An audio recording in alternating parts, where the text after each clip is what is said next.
গ্রাম এই একটি শব্দের মধ্যেই লুকিয়ে আছে এক গভীর প্রশান্তি, নির্মলতা এবং সৌন্দর্য।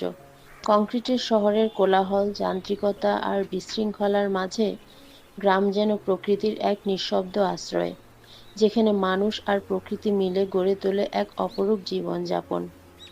আজকের এই রচনায় আমি বর্ণনা করব আমার সেই প্রিয় গ্রামকে, যেটি আমার শৈশব কৈশোরের সাক্ষী। এই বিদেশের মাটিতেও আমি প্রতিনিয়ত মিস করি আমার সেই আপন গ্রামটিকে, যেন ফিরে যেতে চাই প্রকৃতির কোলে। আমি বহু সময় আমার গ্রামে কাটিয়েছি। সেখানে কেটেছে আমার শৈশব ও কৈশোর। গ্রামের পথঘাট, খেলার মাঠ, পুকুর, খেজুর গাছ আর হাট বাজার, সবকিছু যেন চোখে ভাসে প্রতিনিয়ত।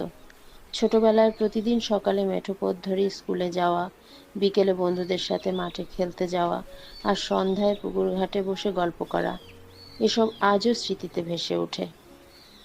এসব মুহূর্তেই আমি প্রতিনিয়ত মিস করি। প্রকৃতি যেন এ গ্রামের প্রতিটি কোণে কোণে প্রাণ বিস্তার করেছে।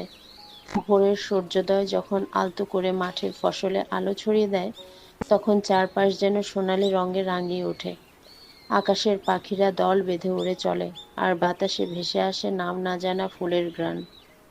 পুকুরে শাপলা শালুকের নৃত্য, ধান খেতে দোয়েলের গান, আর সন্ধ্যায় কুয়াশা মাখা পরিবেশ, সব মিলিয়ে এই গ্রাম যেন প্রকৃতির হাতে আঁকা এক জীবন্ত চিত্রকর্ম।